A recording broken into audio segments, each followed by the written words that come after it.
which is also an unideal way to live. So Yukio Mishima posited that it is way more honorable to die a noble death that rounds out the story of your life and make it as theatrical as possible, than to live the rest of your life in misery and die of old age, which is quite shameful and an embarrassment to your family. Which a lot of old Korean men tend to parrot these days by offing themselves before their time is done. But Yukio Mishima, he had that theory and he lived by that theory, and then he died by that theory. After so many films and theatrical productions and books, he cemented himself as a person who would never again be known as just a novelist. He would never again be just another writer. He would never again be just another poet, because he committed seppuku, which is disemboweling himself with a katana and then having his friend, associate, cut off his head. And that associate then, I believe, killed himself as well. So he died in a theatrical attempted military coup slash suicide. I was tempted to call it a murder suicide, but technically no one was murdered. They just both killed themselves, right? But Yukio Mishima in particular, even though he had, children and a wife and whatnot, and his daughter actually, I believe, ended up marrying a diplomat. I was actually trying to read up a biography on him to learn more about him, but his daughter ended up marrying a very prominent Japanese diplomat, and you see that a lot with the cases of Japanese politicians with dark or semi-dark backgrounds actually having connections to the modern day, particularly with Shinzo Abe and where his parents came from and where his other family came from. Things that were entirely irrelevant to his tenure as Prime Minister of Japan or the reason why he was assassinated very sadly. But in Shinzo Abe's case, like yeah, there are connections there to early Japanese history and imperial history, which Japan has a lot of. There are a lot of connections to imperial history even in the modern day because they're not ashamed of their past. And whatever you may think of it, that's just very much the truth for the culture of Japan. But not to talk too much about Japan because truly I'm not enough knowledgeable enough on the topic. To expand upon more on Mishima's life, he definitely had that theory and lived by it and died by it, honorably or dishonorably so.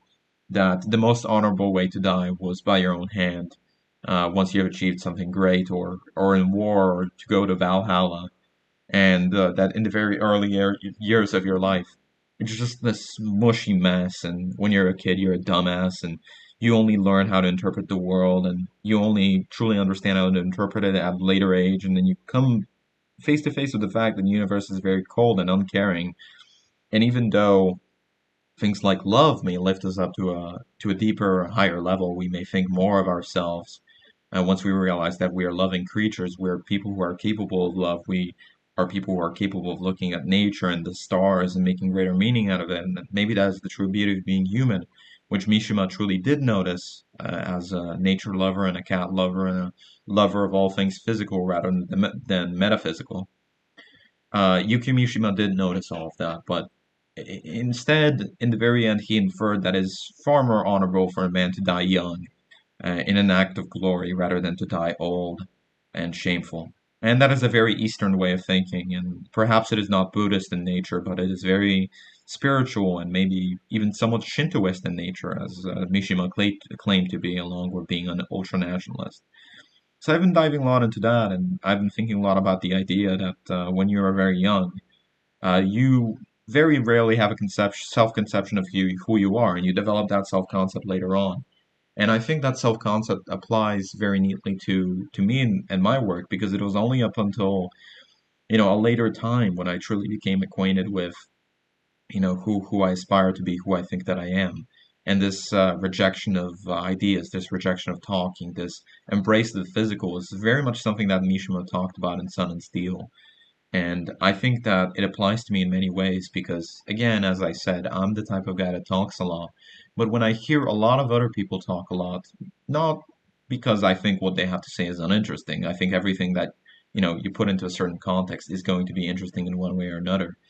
But because I think talking too much is not indicative of being the strong, silent type, as the Sopranos famously put, but it's indicative of a type of internal weakness. And maybe I'm just projecting or describing based off of myself, but I feel like the reason that people write, the reason that people speak is because they feel unheard. Like that makes a lot of sense when you think about it. And when I put it out into the world, I become amazed at how profound the thought I just said was. Maybe a little bit, right? I think that the main reason that I write, truthfully, and I'm not going to say this in any interview or other podcast, is because I feel unheard. Because I think in everyday life, you only have so many conversations that you're able to have with another person before they betray you or before they make you feel unheard or unseen. There's never going to be a person in your life that will never hurt you.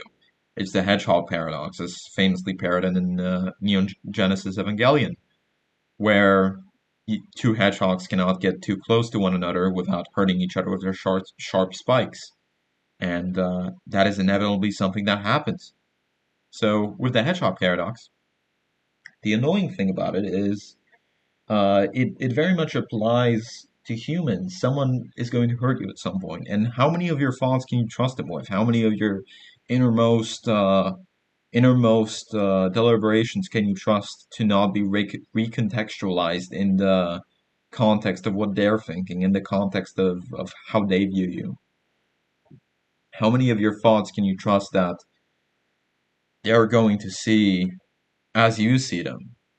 You know, when you can't even know for sure that a person's color blue is another person's color blue, which I tried to explain to my fourth grade classmates once, quite unsuccessfully. How can you trust that your opinion of the world or your ideology or your religious view or just your general thoughts are not going to be misconstrued by them in some way as evil? Like, I'm sure if I explain my entire like metaphysical views on the world and religious preferences and how I think that the world functions and is structured, another person who also eats, shits, and breathes air and, has desires and needs and wants is going to disagree with all of it. And that's not always because that person is evil, although it may be. It is genuinely sometimes just because people tend to view the world in a different way. And even when they are evil, like contextually evil, or even metaphysically, like objectively evil, like people who are mass shooters or mass killers or serial killers, people who just want to do harm in the world because they nefariously hate it, they're misanthropes. Um, I feel like that is also indicative of being a human, being a misanthrope, wanting to cause harm, because wanting to cause harm, the same way that wanting to do good for people, is a way of expressing unmet and unheard needs and desires, and perhaps in a Freudian sense, like from Sigmund Freud's perspective, these are all just traits that arise in us in high school, and whether we get taught to be very gentle and loving and caring, or whether that illusion is broken at a very early age and we are told that we have to be tough or even bully other people into submission in order to be loved or cared for or respected, or whether we have to let other people tread all over us and walk all over us in a certain way, to walk, tread on us, to block our paths just to be respected or liked. There are a lot of different mindsets that people have, and in general, these mindsets are quite contradictory to one another. And you may think in many ways that leads to tribalism in many situations, or is the start of wars, or is the start of all injustice and lack of good in the world. So, another thing that I also wanted to cover was how this relates to, first of all, I just wanted to say that relating to my personality, I have this thing where every single time an airplane starts, I say, "Did you know that?" I turn to the person next to me and I say, "Did you know that like 40% of airplane accidents begin right after takeoff?" And I make sure to make a point of saying this around the 30-second mark after the airplane has lifted off the ground. And I think it's a funny thing to say. I don't know if it's true. I did just make it up, and I never fact checked it. But I assume that a decent amount of airplane accidents happen immediately after takeoff. My dad has some experience like flying planes and whatnot, and he talks quite a lot about it. So I would assume that those engine failures that happen very early on happen later. But just because my father is a pilot does not mean that I'm qualified in any way to be a pilot. I believe my eyesight in particular is actually, a huge impediment in any piloting dreams that I would ever have, because all it takes is for your glasses to fall off or for your contact lenses to fall out or get misplaced, and suddenly The weight of an airplane is standing upon your shoulders, and that's not necessarily a weight that any human being can lift.